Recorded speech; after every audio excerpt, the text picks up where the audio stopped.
Hello दोस्तों, नमस्कार। आप सभी लोग स्वस्थ हों, सुखी हों, इसी कामना के साथ आज की स्टोरी का आरंभ करते हैं। और आज की हमारी स्टोरी होने वाली है कर्म का फल सभी को भोगना पड़ता है, अच्छा हो या बुरा। इसीलिए हम सब कुछ भगवान के ऊपर छोड़ दें। भगवान जहर को भी अमृत बना देते हैं। तो चलिए इस स्टोरी के माध्यम से हम इसको समझते हैं। किशोरी का जन्म एक संपन्न परिवार में हुआ था। उसके पिता नगर के प्रसिद्ध सेठ थे। परिवार में कोई कमी नहीं थी।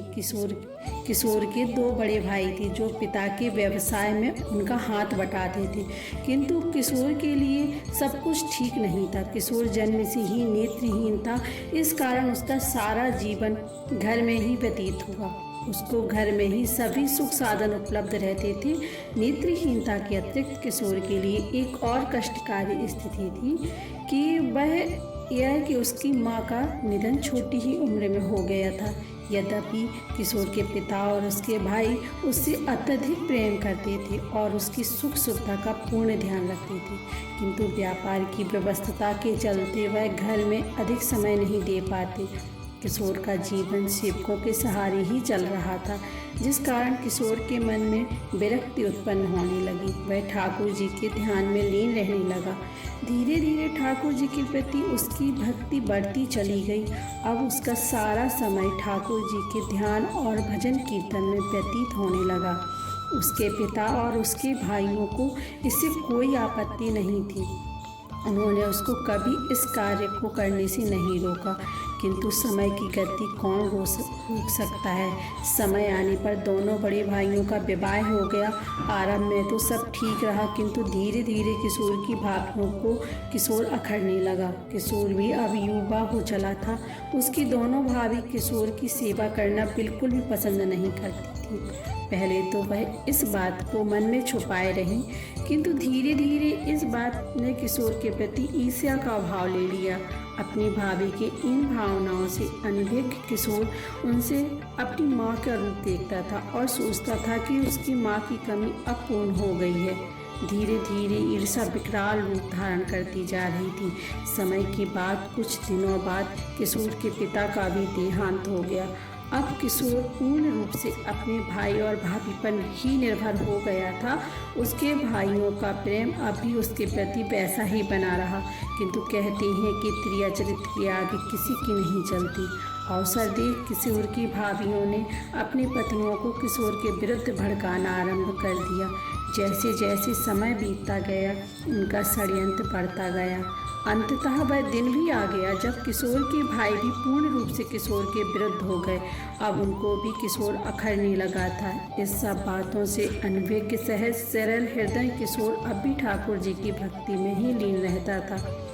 वह अपने भाइयों और भाभियों के प्रति मन में किसी प्रकार की शंका नहीं रखता था, किंतु ऐसा कब तक चलता। आखिर एक दिन भाइयों की पत्नियों ने अपने पतियों को समझाया कि इस नेत्रहीन के मोह में क्यों फंसे हो, इससे मुक्ति प्राप्त करो, अन्यथा एक दिन तुमको अपनी संपत्ति इसके साथ बांटनी पड़ेगी। इस संपत्ति पर इसका अधिकार ही क्या, इसने जीवन भर करा ही क्या है। यह जो भी कुछ है सब तुम्हारे परिश्रम का परिणाम है, फिर आखिर इसको क्यों दी जाए। भाइयों के मन में कपट घर कर गया। एक दिन सब मिलकर किशोर से कहा कि अब हम तुम्हारा बोझ और अधिक नहीं उठा सकते, इसलिए हम तुम्हारा रहने खाने का प्रबंध कहीं और कर रहे हैं। अब तुम वहीं रहा करो, तुमको समय पर खाना, कपड़े और अन्य आवश्यक सामग्री मिलती रहेगी। तुमको किसी प्रकार का कोई कष्ट नहीं होने देंगे। अपने भाइयों के मुख से अनायास ही इस प्रकार की बात सुनकर किशोर अवाक रह गया। वह नहीं समझ सका कि वह क्या बोले। उसकी आंखों से झरझर अश्रु बहने लगे, किंतु वह कुछ भी बोल पाने की स्थिति में नहीं रहा। अंततः स्वयं की संयत करते हुए वह बोला, भाई आपने मेरे लिए जो निर्णय लिया है वह निश्चित रूप से मेरे अच्छे के लिए ही होगा, किंतु बस इतना तो बता दो कि मेरा अपराध क्या है। बस यही कि मैं नेत्रहीन हूँ, किंतु इसमें मेरा कोई दोष नहीं है। यह तो प्रभु की इच्छा है। और भाई, अब तक आपने मुझको इतना प्रेम किया, फिर अनायास ही क्या हुआ। भाइयों के पास कोई उत्तर नहीं था और वह उसको छोड़कर चले गए। किंतु ऐसा नहीं था, जिसका कोई नहीं होता उसके भगवान होते हैं। और फिर किशोर तो ठाकुर जी का दीवाना था, फिर वह भला कैसे अनाथ हो सकता था। दुखी मन किशोर ठाकुर जी के ध्यान में खो गया। उसके मन में से स्वर निकल उठे, हे गिरधर गोपाल, करुणा सिंधु कृपाला, भक्त वत्सल, सबके संबल मोह लीजो संभाला। अगले ही दिन किशोर के रहने का प्रबंध एक अन्य स्थान पर कर दिया गया। वह स्थान एकदम वीरान था, ना किसी का आना न जाना। कुछ पशु पक्षी वहाँ विचरते रहते थे। थोड़ी ही दूर से जंगल आरंभ हो जाता था। किशोर के खाने पीने और देख रेख के लिए एक सेवक की नियुक्ति कर दी गई। प्रतिदिन सुबह नाश्ते का प्रबंध और दोपहर तथा रात्रि के भोजन का प्रबंध किशोर के भाई और भाभी कर देते थे। उसके वस्त्र भी घर से धुलकर आ जाते थे। किशोर ने कुछ भी विरोध नहीं किया, वह उसमें ही संतुष्ट रहने लगा।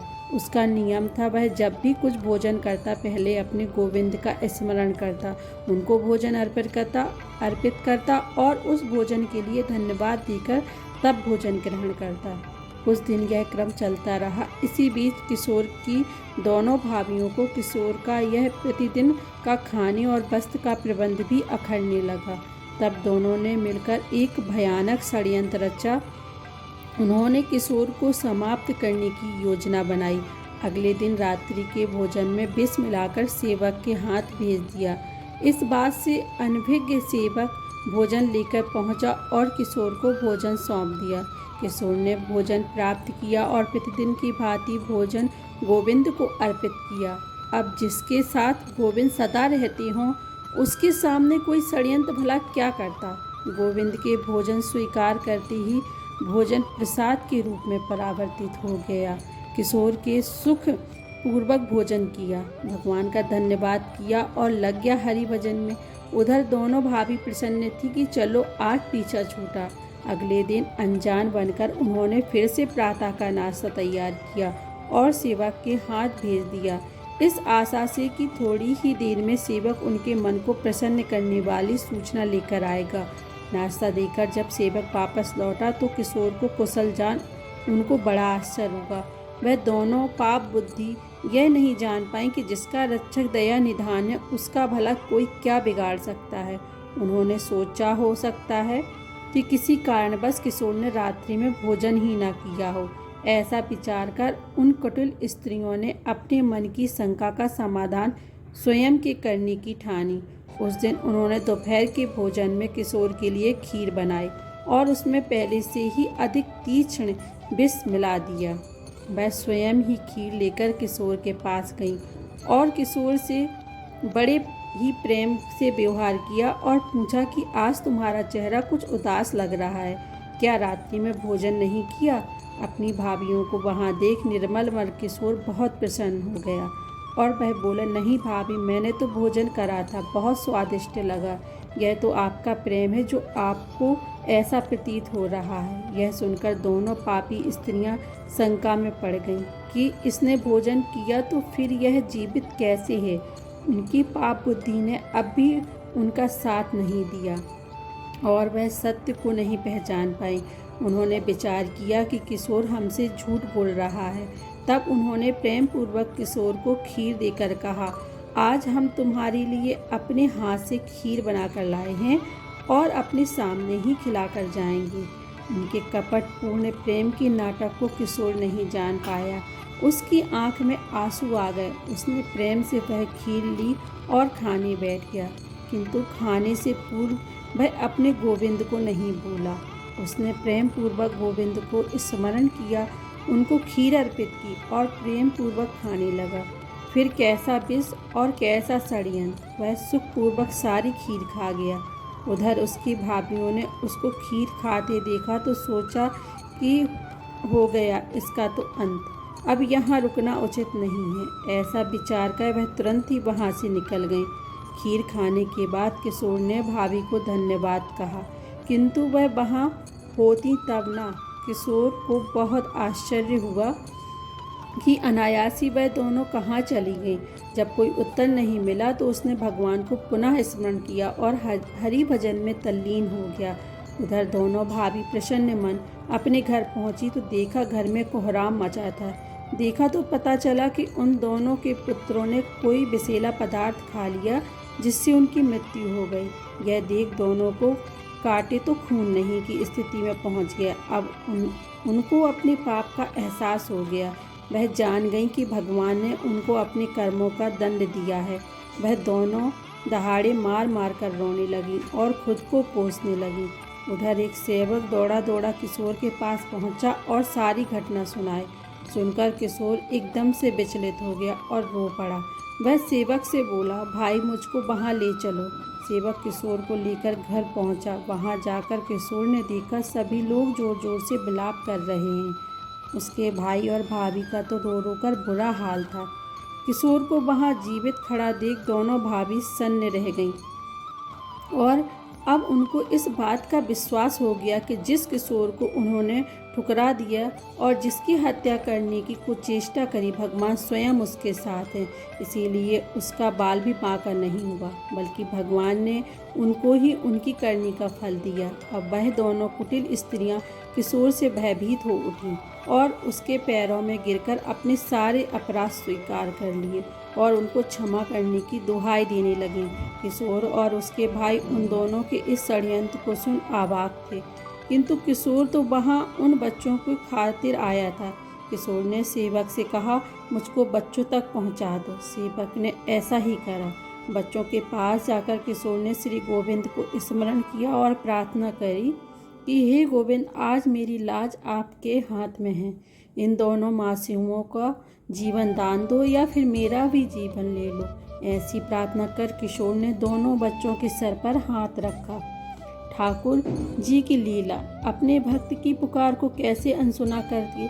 पल भर में दोनों बच्चे जीवित हो उठे। यह देख किशोर के भाई और भाभी को बहुत लज्जा आई। उन्होंने किशोर से अपने कर्मों के लिए क्षमा मांगी और कहा कि अब उसको कहीं जाने की आवश्यकता नहीं, अब यहीं रहेगा पहले की ही तरह। किंतु किशोर का सर्वत्र तो उसके गोविंद थे। उसको इन सब बातों से भला क्या लेना। वह सेवक के साथ वापस लौट गया। किशोर के भाई और भाभी बहुत लज्जित हुए जा रहे थे। सारा समाज उनको बुरा भला कह रहा था। सबने यही कहा कि अंत में वही भाई काम आया जिसको उन्होंने निर्दयता से ठुकरा दिया।